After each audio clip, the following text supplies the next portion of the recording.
The Audio Adventures of King of the Zombies, Epic Tale of Lord Nivrik. The story in a post-apocalypse future, in an era of peace where both zombies and humans coexist together.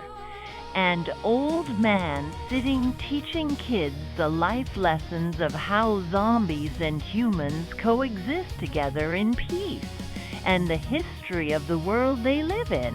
The year was 2058, 3 decades after the world choked on its own hubris.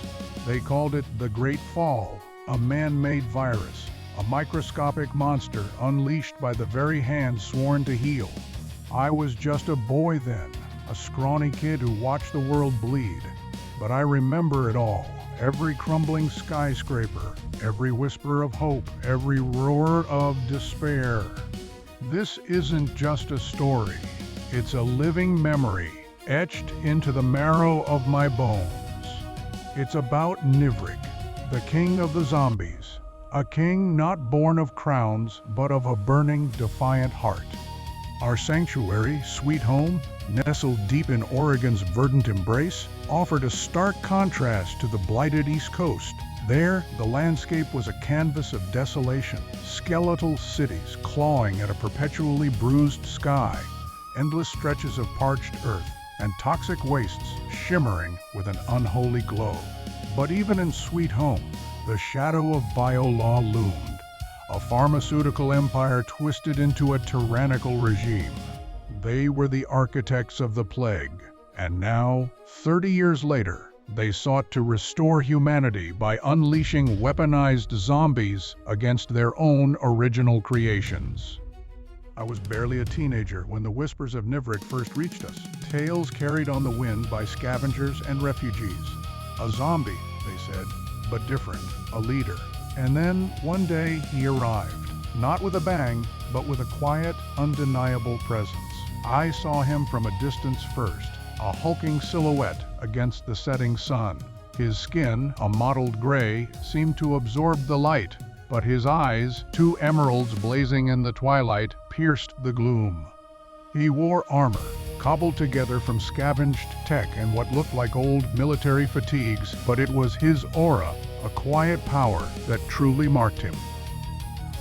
He controls them, a woman next to me breathed, her voice a mixture of awe and fear. All of them. A small group followed him, a strange retinue. Among them, a woman with bright blonde hair, pulled back from a face that, despite its grayish pallor, held an intelligent spark. Imoen, they called her, a former biolaw scientist, now dedicated to understanding the very beings her former masters sought to destroy. The reports were accurate, Imoen stated, her voice calm, scientific, despite the chaos around them. His neural pathways show unique synchronization with the viral network. He doesn't just command, he is the network. Nivrik turned his head, his green eyes sweeping over the crowd of humans and zombies gathered in the makeshift courtyard. A low rumble emanated from him, a sound that wasn't quite a growl, nor a word, but a resonant vibration that seemed to settle the agitated masses. They fear us. Nivrik's voice, when it came, was deep, a gravelly echo that resonated with an ancient weariness. They fear what they created, and now they create more, to fight us, to control the world. A red-haired woman, Laya, leaned against a salvaged motorcycle, a heavy chain draped over her shoulder. Her movements were fluid, predatory, even in repose. Her eyes, sharp and intelligent, fixed on Nivrik. "So we fight back," Leah declared, her voice a rasp. "We show them what a real horde can do." She gestured with her chin towards the distant horizon, where the faint glow of biolaw's fortified outposts occasionally pierced the night. Nivrik's gaze remained steady. "Not with their methods, not with their hatred. We fight for freedom, for all." An old woman with short, curly white hair, her glasses perched precariously on her nose, shuffled forward. This was the surgeon, a former medical marvel, now dedicating her skills to mending the broken bodies of both humans and zombies. She carried a worn leather bag, its contents rattling softly. "He needs sustenance," the surgeon observed, her voice surprisingly strong for her age. "Even a king requires fuel. And his biotech armor. It requires maintenance. We can't have our monarch falling apart before the first skirmish." A dry chuckle escaped her. Imoen nodded, pulling a small, glowing device from a pouch on her belt. "His energy consumption is immense, Doctor. The neural network demands constant input. We've developed a nutrient paste, high in biosynthesized proteins. It should augment his natural regeneration." Nivrik watched them, a flicker of something akin to gratitude in his emerald eyes. He extended a hand, his fingers surprisingly delicate for their size, and took the offered paste. He consumed it slowly, deliberately, his gaze never leaving the faces of those who had chosen to stand with him. "BioLaw Commander is consolidating his forces," Imoen reported, her fingers dancing across a holographic map projected from her device. "Their mutated zombies, the ones engineered with enhanced aggression and obedience, are being deployed to the eastern territories. They're pushing towards the old highway junctions." Laya scoffed, kicking a loose stone with her boot. "Mutated or not, they're still just rotting meat. A good chain swing can take down any of them." Her calloused fingers tightened around the links of her weapon. "Their control mechanisms are sophisticated," Imoen countered, her brow furrowed. "Neural implants, direct cortical stimulation. They move with unnatural coordination, a hive mind without the natural safeguards." Nivrik placed a hand on Imoen's shoulder, a gesture that seemed to calm her scientific agitation. "They are slaves. We offer them freedom, even from themselves." The surgeon adjusted her glasses, her gaze piercing. "A risky proposition, my king. Freeing a rabid dog doesn't always make it a loyal one. Some might turn on us." "Some will," Nivrik acknowledged, his voice unwavering. "But not all. Hope is a potent virus, Doctor, more powerful than any BioLaw concoction."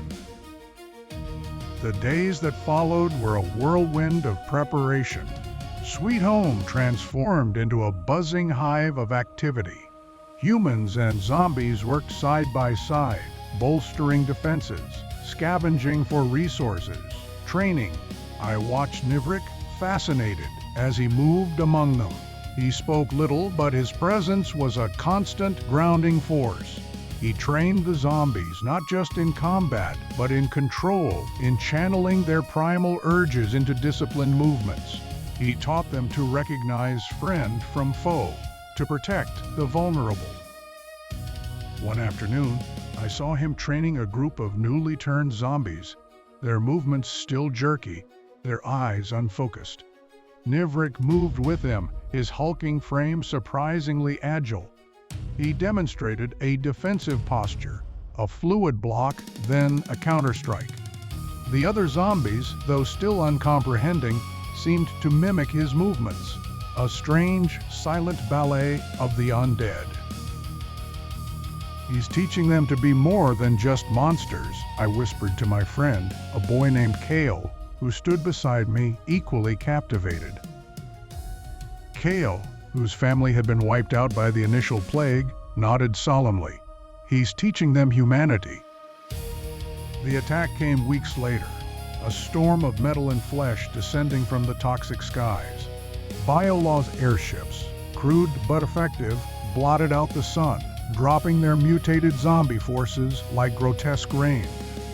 Commander BioLaw, a figure of chilling precision, broadcast his declaration across all frequencies, his voice echoing through the ruined landscape. "This is Commander BioLaw," his voice boomed, devoid of warmth, filled with an unshakable conviction. "Your rebellion ends today. Your grotesque alliance with the undead is an affront to humanity. We will cleanse this world, restore order, and those who resist will be repurposed." A wave of fear rippled through our ranks, but it was quickly replaced by a surge of defiance. Laia stood at the front lines, her chain swinging in a wide arc, a terrifying dance of steel. "Repurpose this, you bastard!" she roared, her voice raw, as she brought her chain down on the head of an approaching mutated zombie, its skull cracking with a sickening crunch. Imoen, positioned in a makeshift command center, her fingers flying across a salvaged console, monitored the enemy's movements. Their primary assault is focused on the southern flank. Heavy armored units, Commander, and a new variant, larger, more resilient. Nivrik, standing beside her, his green eyes glowing with an inner fire, issued a series of low-frequency commands. The zombies under his control responded instantly, a silent, coordinated movement of gray flesh. They formed a defensive line, their numbers seemingly endless. "We hold the line," Nivrik's voice cut through the din of battle. "Protect the humans. Protect Sweet Home." The battle raged. It wasn't a clean fight, not a glorious one. It was a messy, brutal struggle for survival. Biolaws, mutated zombies, their movements unnaturally precise, their strength enhanced, slammed into our defenses. The air filled with the stench of decaying flesh, ozone from Biolaw's energy weapons, and the metallic tang of blood. The surgeon, despite the chaos, moved among the wounded, her hands steady, her gaze resolute. She patched up a human with a shrapnel wound, then turned her attention to a zombie whose arm had been torn away, expertly applying a bioadhesive patch. "We don't leave anyone behind," she muttered, her voice strained but firm. "Not while I still have my instruments." Laia was a whirlwind of destruction, her chain a blur of motion. She moved with an almost primal grace, her red hair flying as she spun and struck, taking down mutated zombies with savage efficiency. "These things hit hard," Laia grunted, parrying a blow from a hulking mutated brute. "But they're slow, predictable, like all Biolaw's creations." She twisted, bringing her chain around its neck, and with a powerful heave, snapped its spine. Imoen, meanwhile, worked feverishly, trying to disrupt Biolaw's control signals. If I can scramble their cortical implants, even for a moment, it might break their cohesion. Her fingers danced across the console, sweat beading on her brow. Nivrik, at the heart of the battle, was a force of nature. He moved with a speed that belied his size, his biotech armor deflecting blows, his hands tearing through Biolaw's ranks. But he wasn't just fighting, he was commanding. His green eyes constantly scanned the battlefield, his silent directives guiding his horde, shifting them, reinforcing weak points. I saw him intercept a mutated zombie charging a group of human civilians, his powerful arm slamming it into the ground with a sickening thud. "They are stronger than we anticipated," Nivrik rumbled, his voice strained but still resolute. "Their numbers are endless. We must find their source." Imoen let out a cry of triumph. "I've found it! A central control node, buried deep within their main airship. If we disable it, we sever their link to the mutated units." Laia grinned, a feral flash of teeth. "Sounds like a job for a biker and her chain." Nivrik's gaze met Laia's. "Too dangerous, Laia. Their defenses are impenetrable." "Impenetrable for a regular zombie, maybe," Laia retorted, already revving her motorcycle. "But I'm not just any zombie, King. I'm Laia, and I've got a date with a control node." Before Nivrik could protest further, Laia sped off, a red streak against the gray battleground, her chain trailing behind her like a deadly banner. Nivrik watched her go, a flicker of concern in his eyes, then turned back to the battle, redoubling his efforts. The fight raged for what felt like an eternity. Buildings crumbled, the ground shook with explosions, and the air was thick with the cries of the wounded and the roars of the undead. I huddled with the other civilians, helping where I could, passing supplies, bandaging minor wounds. Then, a sudden, jarring silence. The mutated zombies, mid-strike, faltered. Their movements became erratic, their eyes losing their controlled focus. They stumbled, some even turning on each other. "She did it!" Imoen shouted, her voice hoarse with exhilaration. "The control node is down. Their connection is severed." A cheer erupted from our ranks, a ragged, defiant roar. The tide had turned. Without their central command, Biolaw's weaponized zombies devolved into disorganized, mindless automatons, easily overwhelmed by Nivrik's disciplined horde. Commander Biolaw's voice, now laced with fury, crackled over the comms. "You will regret this. You have merely delayed the inevitable. We will return, and we will burn you all." The broadcast cut out. The battle ended not with a grand victory, but with a slow, grinding cessation of hostilities. The remaining mutated zombies were either destroyed or simply wandered off, their purpose lost. Exhaustion settled over Sweet Home like a heavy shroud. Laia returned hours later, her motorcycle battered, her clothes torn, but her grin triumphant. She held aloft a mangled piece of circuitry, sparking faintly. "Souvenir," she announced, tossing the wreckage at Imoen's feet. "And the airship's a wreck. Commander Biolaw probably ejected the coward." Nivrik approached her, his gaze steady. "You took a great risk, Laia." "Someone had to," Laia shrugged, stretching her sore muscles. "You can't win a war by just defending, King. Sometimes you gotta go on the offense." The surgeon, despite her weariness, insisted on checking Leah over. "Any new breaks, young lady? You're not getting any younger, even for a zombie." Laia snorted. "Just a few scrapes, Doc. Nothing a good night's rest won't fix."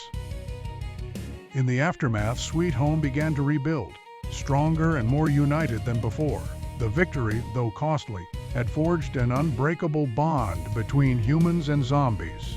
Nivrik, the king of the zombies, had proven his worth, not just as a fighter, but as a leader, a beacon of hope in a world shrouded in darkness. He taught us that even in the most broken of beings, humanity could still reside, a flicker of light against the encroaching night. He taught us that the greatest strength wasn't in power or control, but in compassion, in unity, in the unwavering belief that freedom was a right for all, living or undead. I saw it with my own eyes, a gray-skinned king with glowing green eyes, leading a revolution not just for survival, but for a future where all could finally be free.